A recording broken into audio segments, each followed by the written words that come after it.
నమస్తే, welcome to our channel. ఒక పక్క అమరావతిలో మంటలు, మరో పక్క కోర్టుల్లో కేసులు. మరి సుప్రీంకోర్టుకు కూడా అసలు ఈ తిరుమల లడ్డూ కేసులో జంతుకోవు కలిసిందని చెప్పి రాజ్యాంగబద్ధమైనటువంటి ప్లేస్లో ఉన్నటువంటి వ్యక్తులు బహిరంగ మాట్లాడుతున్నారంటూ మానూరు శ్రీనివాస్ పిటిషన్ వేయడం, ఆ పిటిషన్ కొట్టివేయడం ఇవన్నీ కూడా చూసాం మనం. మరి అసలు వీటన్నిటిని కూడా ఎలా చూడాలి? అంటే అభివృద్ధిని అడ్డుకోవడమే వీరి లక్ష్యమా అంటూ కొందరు చెప్తున్నారు. అసలు ఈ పరిణామాన్ని ఎలా చూడాలి తెలుసుకునే ప్రయత్నం చేద్దాం. దీన్ని విశ్లేషించడానికి మనతో పాటుగా ఉన్నారు సీనియర్ జర్నలిస్ట్ డివి శ్రీనివాస్ గారు. నమస్తే సార్. నమస్తే. సార్, రాజధాని ప్రాంతం అనగానే మొదట్లో భూసేకరణకి పిలుపునిచ్చినప్పుడు అక్కడ చూసాం మనం చెరుకు తోటలను తగలబెట్టడాన్ని, అరటి తోటలను నరికేయడాన్ని. ఇప్పుడు చూస్తున్నాం పైపులు కాల్చివేయడం. దాదాపు 10 కోట్ల రూపాయలు ఉంటాయి అంటున్నారు. ఏంటి అభివృద్ధిని అడ్డుకోవడమేనా? అమరావతిలో మంటలు ఒక పక్క, కోర్టుల్లో కేసులు, ఆ కేసుల్లో న్యాయస్థానాలు మొట్టికాయలు వేయడం, అయినా వీరు తీరు మానుకోవట్లేదు. భూములు ఇస్తాము 99 పైసలకే భూములా అంటారు. డేటా సెంటర్లకు భూములు ఇలా ఇవ్వడం ఏంటంటూ ఏకంగా ఎంపీలతోనే వీళ్ళు కేసులు పెట్టిస్తారు. ఏంటి ఎలా చూడాలి? మరో పక్క తిరుమల లడ్డు అంశాన్ని తీసుకెళ్లి సుప్రీంకోర్టులో పెడతారు. ఈ పరిణామాన్ని ఎలా చూడాలంటారు సార్? అంటే అటు కేసులు ఇటు మంటల. జగన్మోహన్ రెడ్డి ఆంధ్రప్రదేశ్నేమి బొమ్మాలి వదల. అంటే ఇప్పుడు నీకు అధికారం దూరం అయింది, ప్రజలు మిమ్మల్ని ఓడించారు. అంటే ఓడించారు అన్న కక్షతో ఈ విధంగా ఇట్లా తగలబెట్టడమా, లేదు ఈ విధంగా కేసులేసి అభివృద్ధిని అడ్డుకోవడమా, వచ్చే పెట్టుబడులని రాకుండా తరిమేయడమా? జగన్మోహన్ రెడ్డి ఆంధ్రప్రదేశ్కి ఏంటి అసలు ఒక శాపమా? మనకి అదే కనపడుతుంది. వైఎస్ఆర్ కాంగ్రెస్ పార్టీ ఆ రాష్ట్రానికి ఒక శాపం. మళ్ళీ నువ్వు అడుగుతావు శాప విమోచన ఏంటంట. ఆ శాప విమోచన ఎవరు చెప్పాలి? కోర్టులు చెప్పలేవు, మనం చెప్పలేము, ప్రజలే చెప్పాలి. శాప విమోచన కలిగించాల్సింది జనమే. అంటే సార్, నిన్న ఆవిర్భావ దినోత్సవ వేడుకల సందర్భంగా ఆయన మాట్లాడారు, ప్రజల కష్టాల నుంచే పుట్టింది వైఎస్ఆర్సీపీ అని. మరి ఆ ప్రజలే కోరుకుంటున్నటువంటి అమరావతి అభివృద్ధికి ఎందుకు అడ్డుకుంటున్నారంటారు? అదే కాదు, గూగుల్ డేటా సెంటర్ ప్రజలే కోరుకుంటున్నారు, దాన్ని అడ్డుకుంటున్నాడు. ఇప్పుడు ఇవాళ మనం చూసాం ఏంటి, ఆర్సెల్ఆర్ స్టీల్ మిట్టల్ కంపెనీ రేపు 23వ తారీఖు శంకుస్థాపన. మరి ప్రధాని వస్తారా లేదా ముఖ్యమంత్రి చేస్తారా? అడ్డుకుంటాడా? కేసు వేస్తాడా దాని మీద కూడా? అరే 150 కేసులు వేశారంట. నిన్న కేశవ్ చెప్తున్నాడు, ఆర్థిక మంత్రి పయ్యావుల కేశవ్, అటు వరల్డ్ బ్యాంక్కి, లేకపోతే ఏడీబీ, లేకపోతే నాబార్డు, జైకా, అసలు ఎవరెవరైతే రాష్ట్రానికి అప్పులు ఇస్తాయో ఆర్థిక సంస్థలు అన్నిటికీ 150 మెయిల్స్ పంపారు, లేఖలు రాశారు. నీకు తెలుసు అంతకుముందు ఏపీఎండిసి మైనింగ్ డెవలప్మెంట్ కార్పొరేషన్ ఒక 7,000 కోట్లకో ఏమో మరి ఫండ్స్ రైజింగ్ చేసుకుంటూ బాండ్స్ అమ్మాలని చూశారు. ఆ బాండ్స్ కొనద్దు అని చెప్పి ఒకడు 200 మెయిల్స్ పంపాడు. జర్మనీ, పేరు ఉదయ్ భాస్కర్ రెడ్డి, అతను ఎవరో మురళీకృష్ణ, అతనైతే అసలు ఏకంగా సింగపూర్కి పంపించాడంటే ఏమిటి మెయిల్స్ ప్రధానికి, అక్కడ అధ్యక్షుడికి. చంద్రబాబు ఆయన టీము అక్కడ పర్యటిస్తోంది. గతంలో అక్కడ స్టార్టప్ ఏరియా డెవలప్మెంట్ కోసం మరి సింగపూర్ వాళ్ళు వచ్చారు. అసలు అమరావతి శంకుస్థాపన చేసింది కూడా వాళ్ళు, ప్రధాని మోడీ, లేకపోతే అక్కడ ఈశ్వరన్, వాళ్ళందరూ వచ్చారు. సుప్రీంకోర్టు జడ్జీలు వీళ్ళందరూ వచ్చి దానికి ఒక బృహత్ ప్రణాళిక ఇచ్చారు, మాస్టర్ ప్లాన్. ₹1 డబ్బు తీసుకోకుండా ఇచ్చారు. కారణం ఏంటంటే స్టార్టప్ ఏరియా డెవలప్మెంట్ ప్రాజెక్ట్ వాళ్ళకే వచ్చింది కాబట్టి దాన్ని అడ్డుకోవటం కాదు, వాళ్ళ మీద కేసులు పెట్టించాడు జగన్మోహన్ రెడ్డి.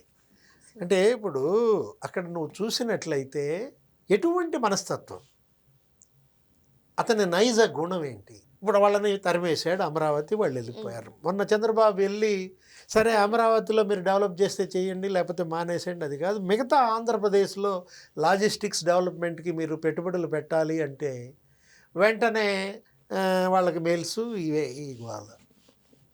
అసలు చంద్రబాబు ముఖ్యమంత్రిగా ఏంటి యూట్యూబ్ అకాడమీ 10,000 కోట్లు, మీరు ఆ అకాడమీ ఏదో ఆంధ్రప్రదేశ్లో పెట్టండి అని చెప్పి ఆ నీల్ మోహన్, ఆ గూగుల్ వాళ్ళకి జస్ట్ జూమ్ కాన్ఫరెన్స్ పెట్టుకున్నారు. జూమ్ కాన్ఫరెన్స్ పెట్టుకుంటే వీళ్ళు వెంటనే దాంట్లో ట్వీట్ చేయటం, రీట్వీట్ చేయటం, మీ ఎంప్లాయీస్కి ఆంధ్రప్రదేశ్లో భద్రత లేదు, ఫిమేల్ ఎంప్లాయీస్, మీరు హైదరాబాద్లో పెట్టుకోండి అంట.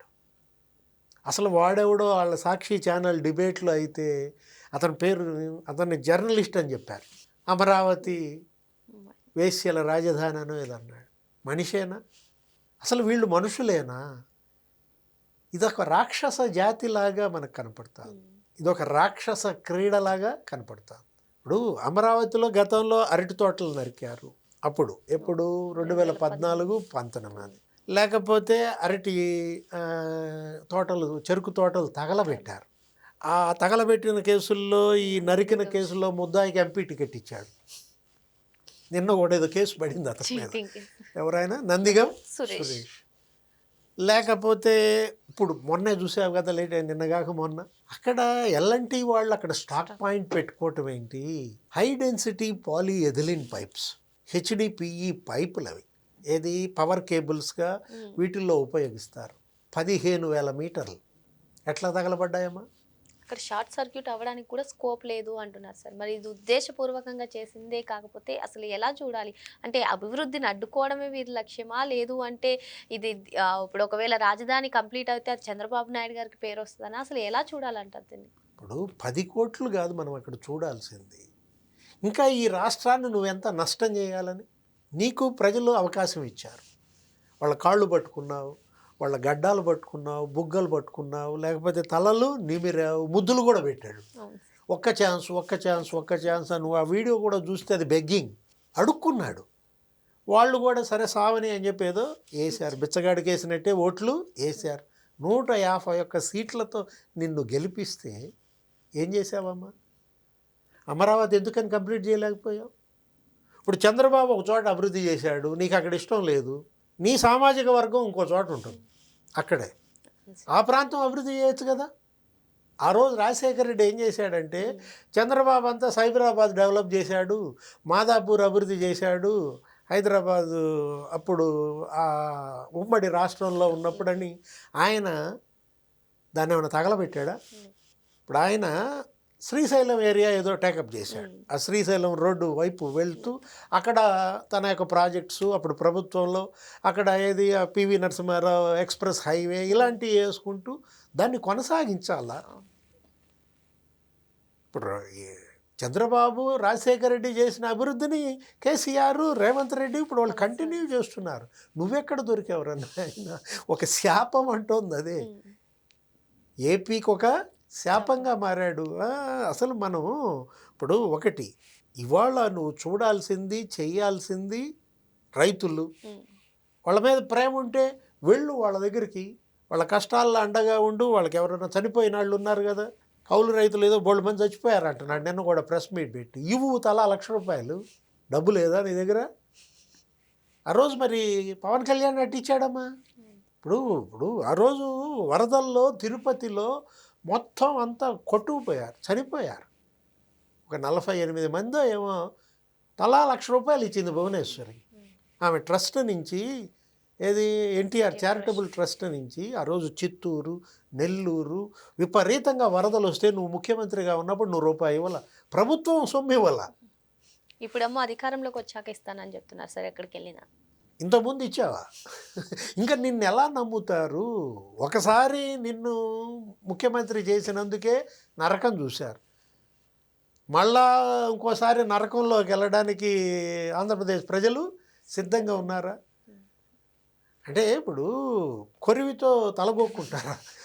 పొరపాటున అది కొరివని తెలియక ఒకసారి గోక్కున్నారు, మొత్తం గుండంతా కాలింది.